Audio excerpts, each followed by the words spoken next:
gamers. This is NGG here with another review video. This time it is for Resident Evil 5 on the Nintendo Switch. We have our hosts along with us who played the game along with me. Introduce yourself to our viewers.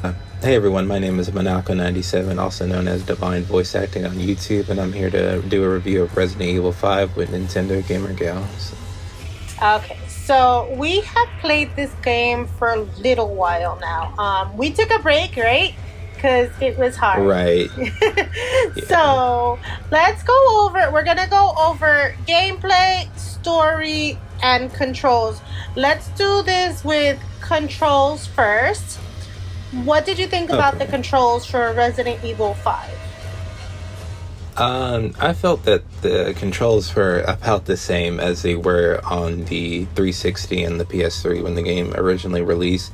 Very much different controls from Resident Evil 6 that we did a review of before this one, because we did it out of order or reverse order. But the controls were about the same. There wasn't anything too difficult. I did notice when we were playing the game, the whole like configuring of like the menus with like your bullets and guns, we learned that you can organize it and like put stuff away and back in a certain way, which they don't really break down. There's no like tutorials like how to operate your menu system, I think, if you can call it, but we end up figuring that out like midway towards it, but other than that it pretty much stayed the same. Yeah, I like that if you put the weapons on the corners, like up, down, left, and right on the D-pad, you can quick switch over from one weapon to another. And so I would use the outer edges, the ones that we weren't using, for the bullets and the heals and stuff like that. And so I always had access to my weapons. The other thing about controls is in the menus, it's a little confusing how to switch from...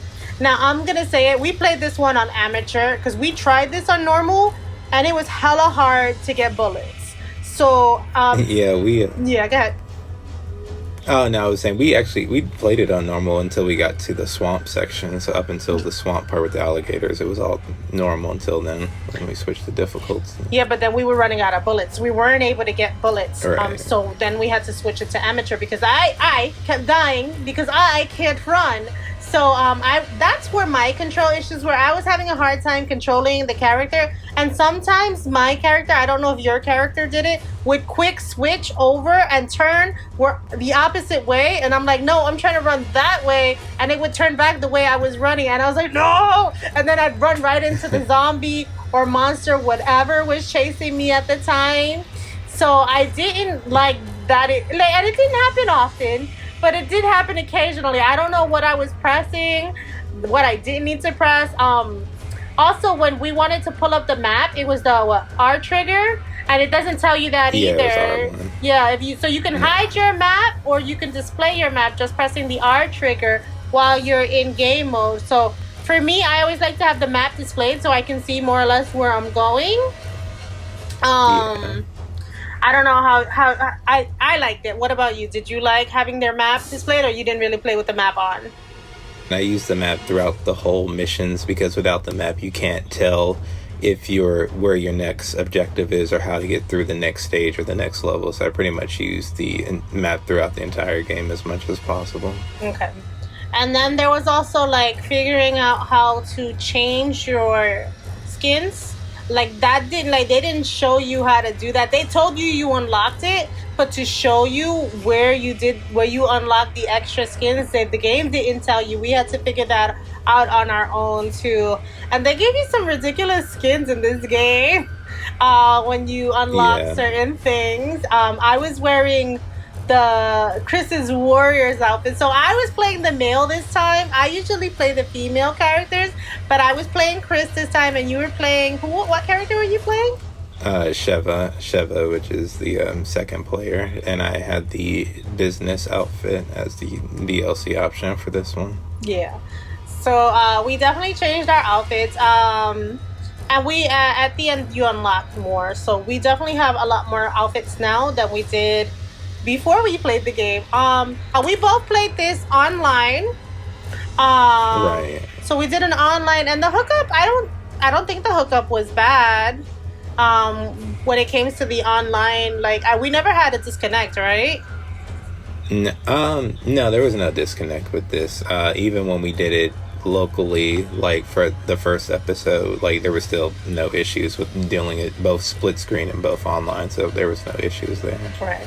So let's get into story on Resident Evil 5. I'm gonna say that for Resident Evil 5, the story was kind of hard to keep track of. I don't know if it's because we took a big break in between the swamp area and when we started playing up again once we figured out how to put it on amateur. So like I don't remember the first half of the story. I only remember the second half of the story. But like if you don't read those notes, because you didn't like to read the notes, you would let me read them, right? You would just walk right by them. But if you don't read the notes, you don't get the deep story. Go ahead. Yeah, no, I would walk past the notes. That was like everything up until we got to the DLC episodes. Yeah. So, yeah, I would read all the notes. I would read all the computer stuff. And it gave you insight onto what was happening in this game that was to come in our Resident Evil 6. But since we played 6 first, like, I was like, oh, this has to do with Resident Evil 6. These notes, when they're talking about Alex, I know who Alex is, but because we played 6 before we played 5.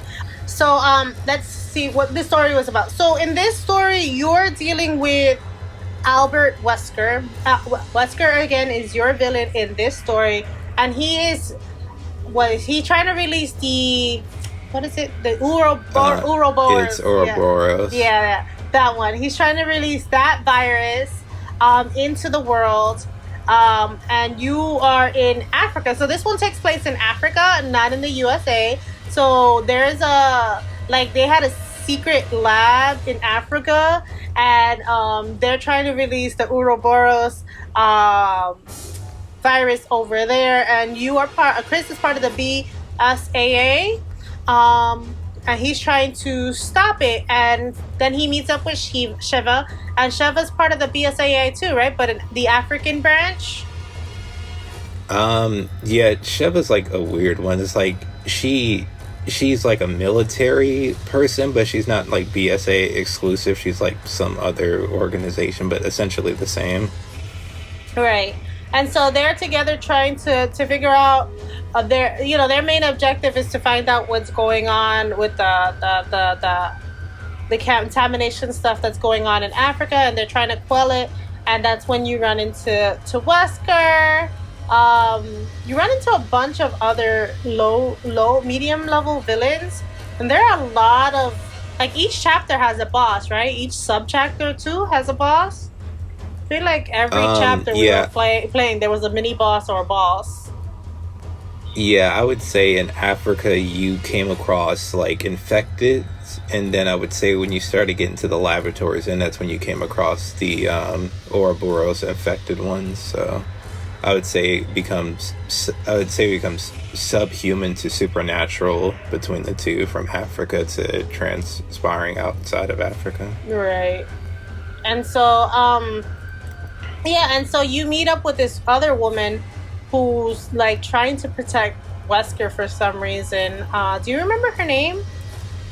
Shiva, I think her name was. I want to say, I might be wrong on that, but I feel like they kept on saying Shiva for her. Okay.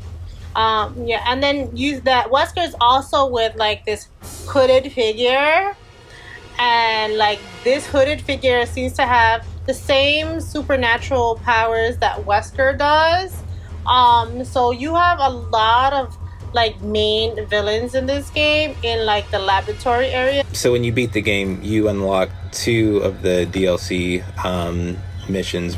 Previously when the game released, you unlock Chris and Jill, I think her name is. You unlock the mansion, which is where spoilers transpire. So when Jill gets knocked out the window with Wesker, and then you get another one with Jill and Josh, I think his name is. Yeah, I think it's Josh. That rescues you from the helicopter.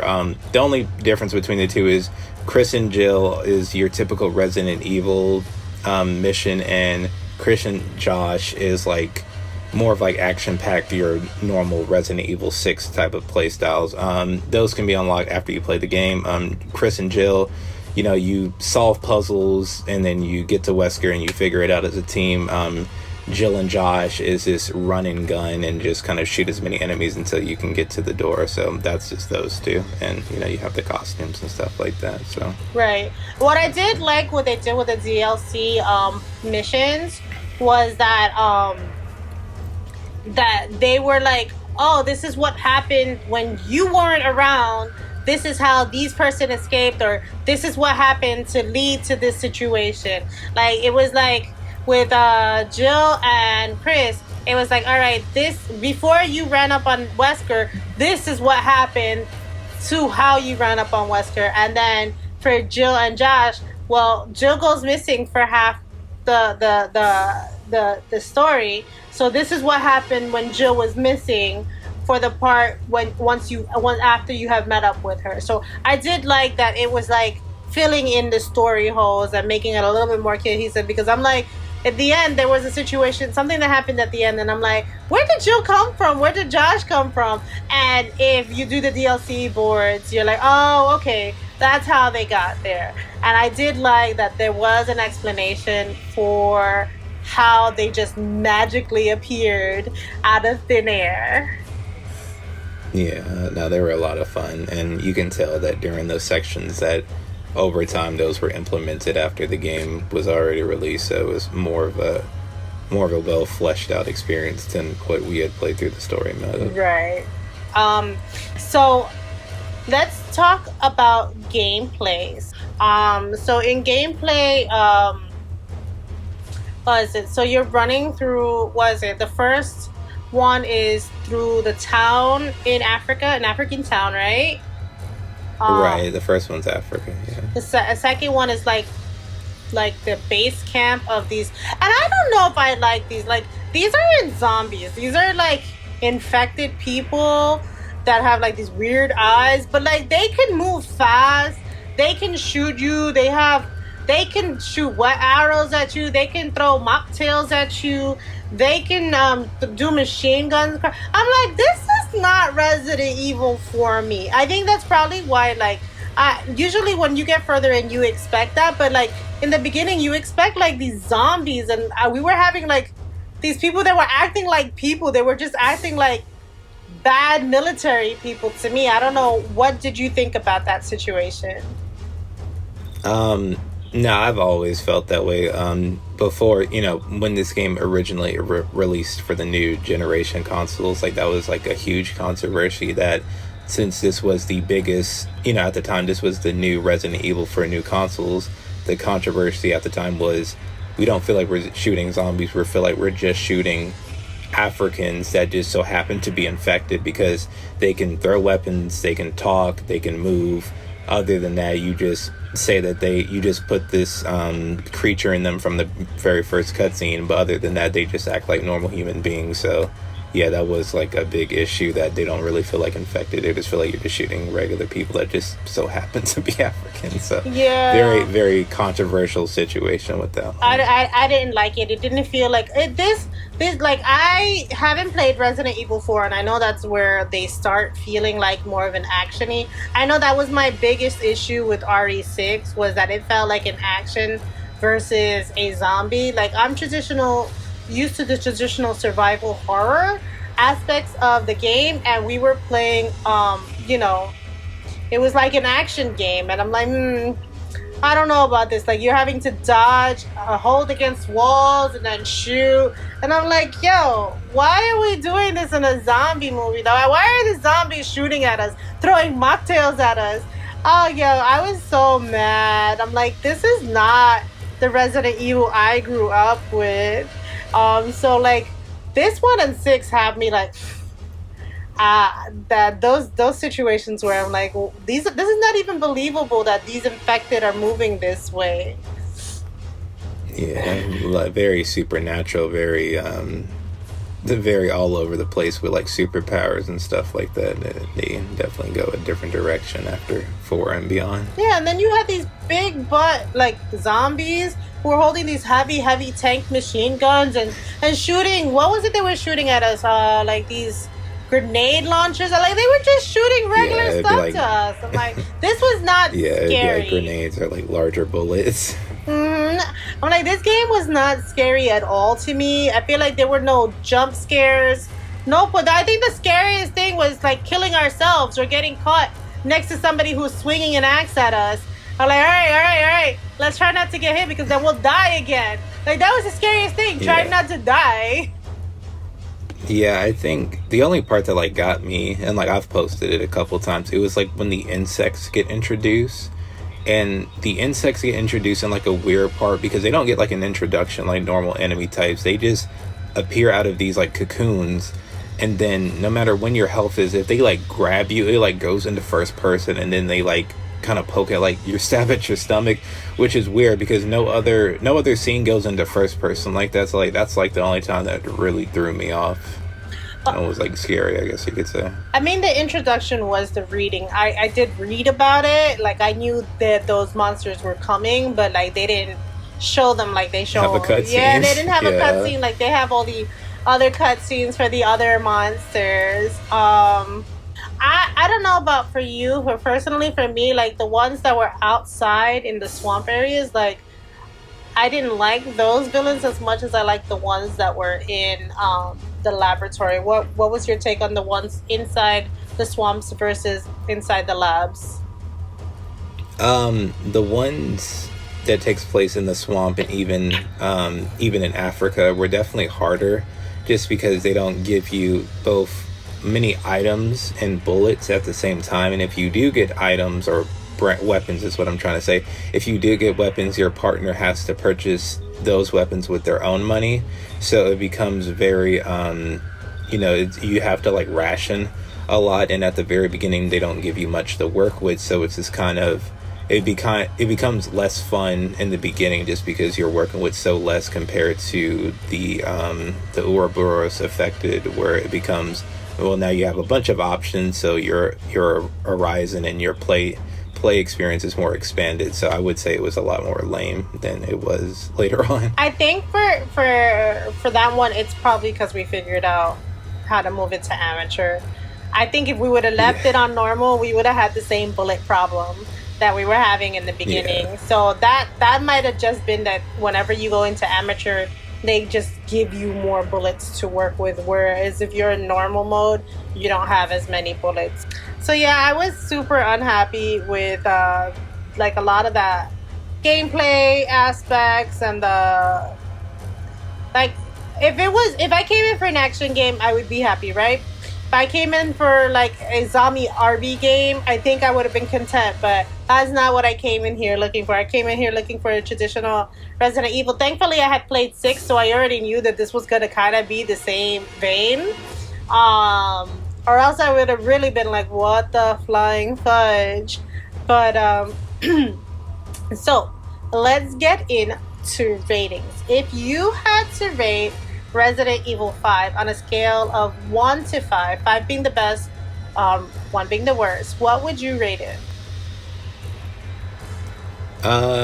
From 1 to 5, I would honestly give this a 3. I would give it a 3 because this isn't like the worst game I've played, but certain sections can be harder than others, especially the beginning. The way the game kind of moves and like redirects itself towards the middle and ending part is completely different from how it starts in the beginning, because it seems like your typical regular like survival horror Resident Evil game, then it kind of goes supernatural and then it goes to like action packed. So it's like they really didn't know when to like pick and choose, or if like, okay, do we want to go all action or stay with the survival horror? So it was like they were like in a crossroad.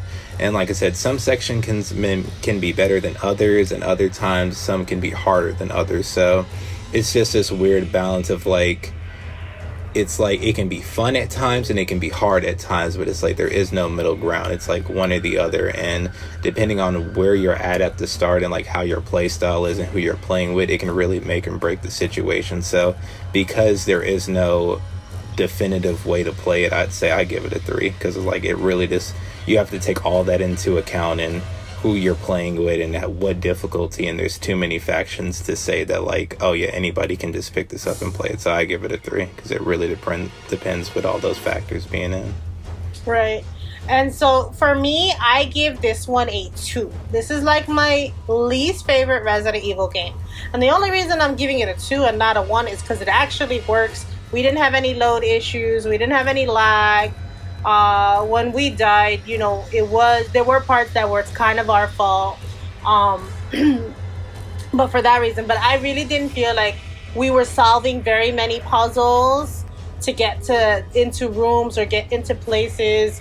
We were just literally going on a straight and narrow path, and some scenes was just waiting for the timer to go and survive. That was about the only survival horror we had, which was waiting for the timer to go to be rescued.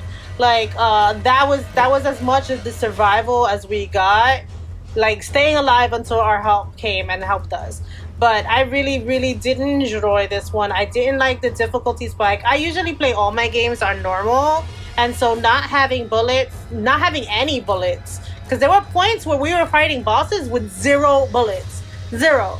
We were like stabbing at the boss with our knives. Yeah, that came full circle towards the end. Oh yeah. We definitely had tons of weapons then and tons of bullets, but then we had already switched to amateur. But yeah, so if you're playing this on normal, you are not gonna have enough bullets to go around. So yeah, it wasn't my favorite. I know there are probably a bunch of people who like these kinds of Resident Evils, but I like the traditional survival horror. All right, so I think we are done. You want to give your exit ticket? Yeah, so you can find me on YouTube on Divine Cummings voice acting, or you can find me on Twitter on at Divine Cummings voiceover, same as my TikTok as well, Divine Cummings voiceover. And I'm glad to be a part of this Resident Evil 5 review, and you can watch our Resident Evil 6 review on her channel. Yep, there is another review. The link will be up above and definitely in the description below with all my other reviews. So I hope you guys enjoyed our review, our multiplayer review of Resident Evil 5. Thanks for watching, guys. Bye!